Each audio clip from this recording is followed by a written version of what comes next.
I've been thinking about how I use AI for studying, and I realized I've been using it completely wrong. And honestly, you probably are too.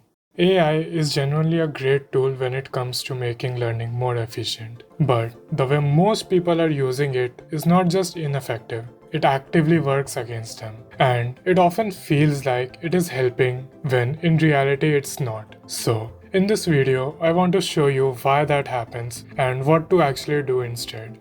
To understand how to use AI correctly for learning, we first need to understand how the current AI actually works. The tools everyone is using, ChatGPT, Claude, Gemini, these are what we call large language models, or in short, LLMs. And the key thing to understand about LLMs is that they do not operate on truth, they operate on probability. They are trained to be fluent, not accurate.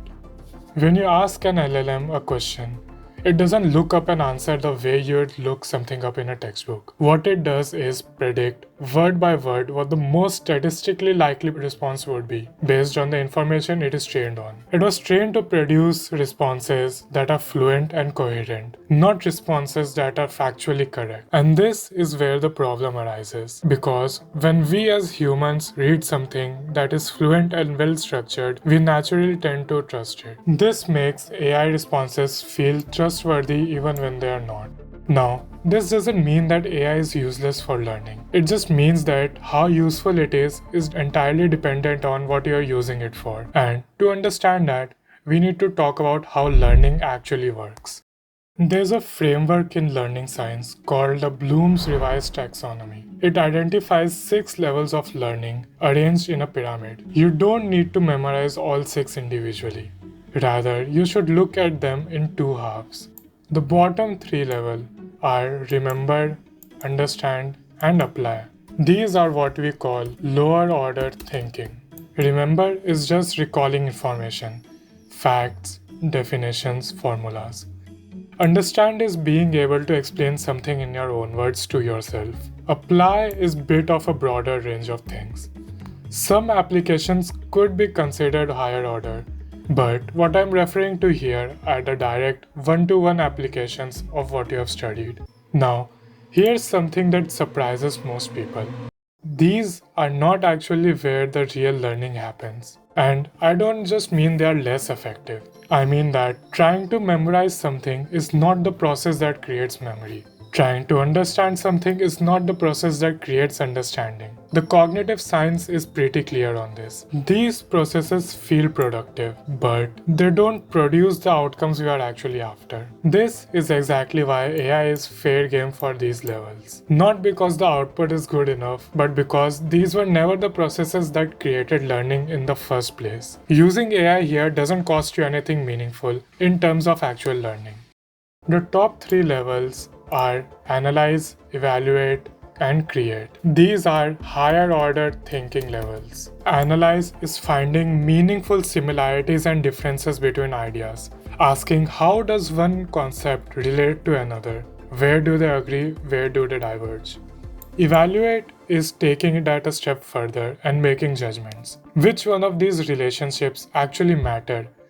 Create is the 6th level, and it is bringing everything together to produce something new, a solution, an original argument. These are the levels where actual learning and retention happens, and more importantly, these are also the levels where AI is genuinely bad, not just less helpful, actively worse than a skilled human. Because these processes require real conceptual reasoning, and LLMs don't have that. They can produce something that looks like an analysis or evaluation, but if you compare it to what a person who actually understands the topic would produce, it doesn't hold up. So, these are the levels where you should not be using AI. Now, before we go further, it's worth clarifying something.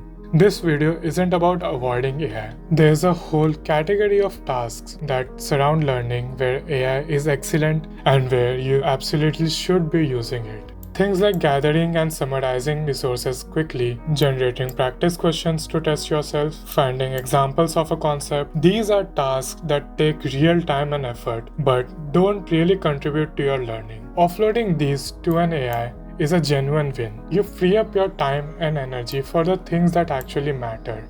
But here's where the trap begins.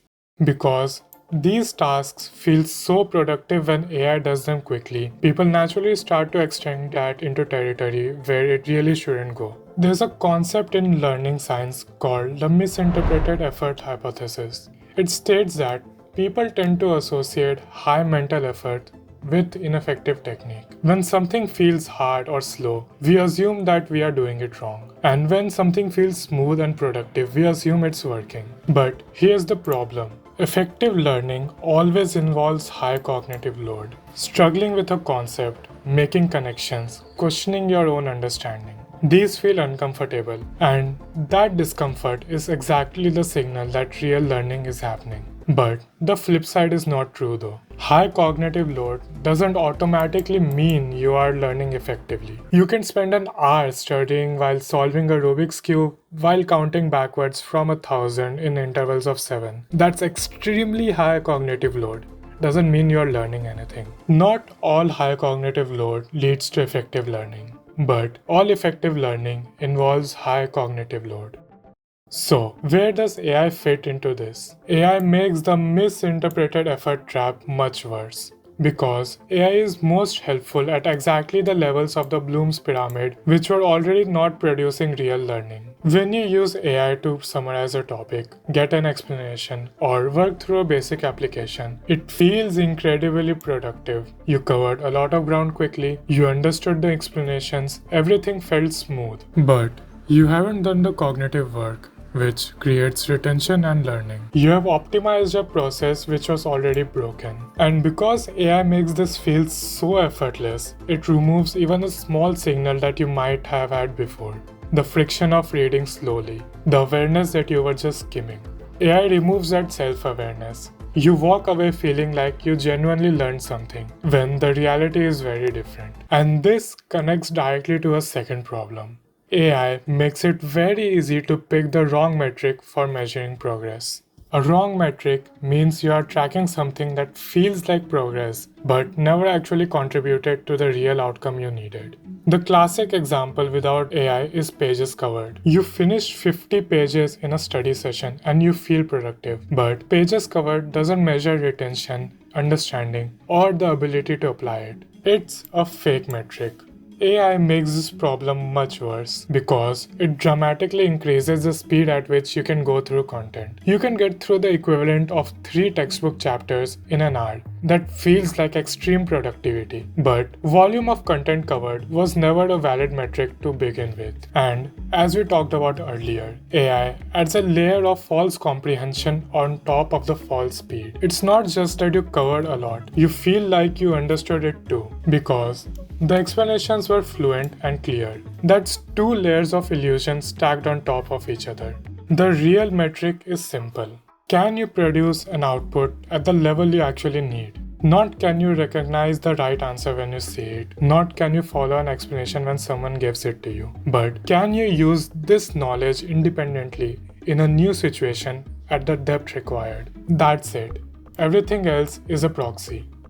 So, to bring it all together, the goal isn't to avoid AI. The goal is to use it on the right things. Use AI freely on the tasks which surround learning, gathering resources, summarizing overviews, generating practice questions, formatting notes. Use it at the lower Bloom's levels, when you just need a quick explanation or a basic application. These are the tasks that were never going to build deep learning anyways, so let AI handle them and save your time. But protect your higher order thinking. When it comes to analyzing how ideas connect, evaluating what actually matters and why, and synthesizing your own understanding, do that yourself. Every time you hand off these to AI, you're skipping the exact cognitive work that builds the kind of thinking that's genuinely valuable. And measure your progress by the output quality, not the content covered.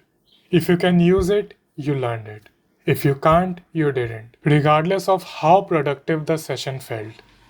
Anyways, so that's it for this video. I really hope you enjoyed, and I'll see you in the next one.